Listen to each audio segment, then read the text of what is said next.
Look Outside is a simple game, but its challenge that I set out to complete was anything but. I thank you guys for the tips that you have given me, but this run negated all of it. Glitched mechanics, terrible RNG, and the most boring recruitment system I think I've ever seen in any digital format. But before I can start complaining about that, we gotta start from the beginning. And since we're on normal difficulty, we're already faced with a challenge that makes most people quit this run. Because at our current level, we cannot beat Leia. We need to reach level 3 in order to get 24 stem to be able to impale her twice. And once we achieve this level, we can now go fight the Gritting Beast, which is the farthest thing from an easy fight. I was almost out of a monitor fighting the first boss in this run. But after we recruit Leia, the run follows a similar route that I've taken you guys on numerous times. So we'll just breeze through it real quick. We take Jen's Muffin and Roach, we go to Lau's place and kiss him on the mouth, go down to the first floor to get the rat baby, go down to the wall mouth to sacrifice our arm to get the earth disc, use said earth disc to get the Mars disc, then use those 2 discs to get to the ground floor and recruit Poppin' And finally, we summon the bus that will allow us to go into the landlord's apartment sooner than later.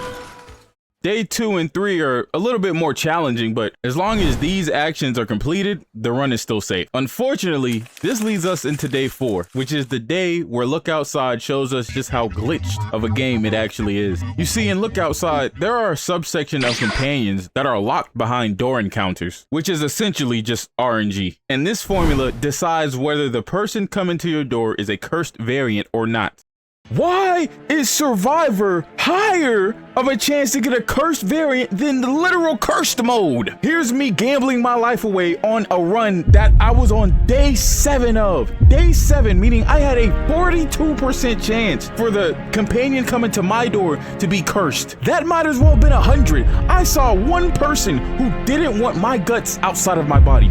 One. Oh, and by the way, if you see a cursed Morton, kiss the run goodbye, because that's all he is. Everybody else, if you don't let them in, then it'll re-roll and they have a chance to come back normal. Morton is cooked if you see him like this at any point in time in the run. That was 8 hours of rolling the dice. Had I been on actual curse mode, which is referenced to be hell on earth from other players, I would have had a 29% chance. What? But eventually, with an unshatterable will and the ego the size of Texas, I was able to power through and get every single door companion in a single run. But now is not the time to be happy, because there's more work to do. Now that we've bested the glitched RNG of this game, we can now go get the companions that have 0 time conflicts. All we gotta do for Lyle is kiss him twice and ask him to develop the exposed paper for us. Audrey, we just need to feed her enough coins to find out where her key is, retrieve it from Mutt Shop, use it on her, and then she'll live with us. For the roaches, we just leave food out at night and eventually they'll turn into the hive mind that can join our party. And for Felipe, we just feign ignorance to his villainous acts and still believe he's a good person, while still teaching him that actions have consequences.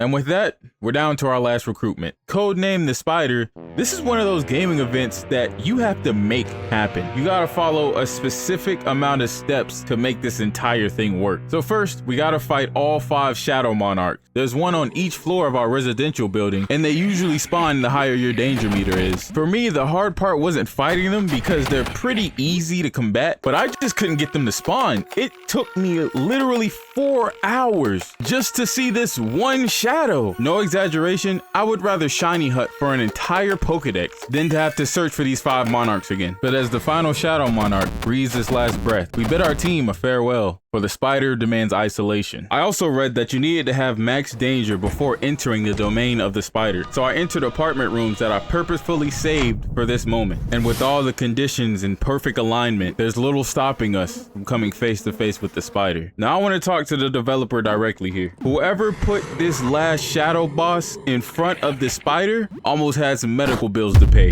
If I would have died in this endeavor, my heart would have pulled a Data or a C4. It would have been over for me. There's no way I could have handled that. 1 attempt per save. Thankfully, I was able to get away, but I just had to let you know, it was almost bad. But now we're finally here, the last obstacle. When we talk to the spider, our main objective is to make them think we are weak, that they gave us too much praise, that we don't deserve to live in their eyes. The spider questions us on who we spent the most time with and what actions puzzled it the most. And if we make the spider believe we are unworthy of life, a battle ensues. And I'll let the clip speak for itself.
I did it.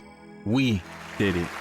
Every single recruitable character in one playthrough. Now I can imagine some of you guys are like, well, what about Spine? Hey man, shut up. Spine doesn't really count for me because she's not really supposed to be there. Take this shot for example. You know I have every single companion just from this one continuous shot. The pillows on the bed signify Zarya. Roaches is literally standing outside the bathroom with all of us. But if I were to bring Spine back, she cannot enter my apartment because she wasn't meant to be here, at least not in the version that I'm playing. And as far as I know, there's no one else I can recruit on version 2.3. Hey, that's it. That's it. Gotta be honest, the challenge was fun. I know I complained a lot. I know I said a lot of things, but I had fun. The rush of dopamine that hit me, my gosh, it could cure a drug addict. Like, it was so huge, it was so monumental. All I could do was sit in my chair and just look up at my ceiling. There was no screams, no nothing. I was just existing. Very proud of myself for doing it. I appreciate all the help you guys have given me. If you made it this far, I appreciate you. More Look Outside content's popping up. If you want to see how struggling looks in video game form, check out one of these bad boys. With all that being said, I'm gonna go ahead and get out your way. It's been your boy Gamelinks, and I will see you in the next video. I'm out.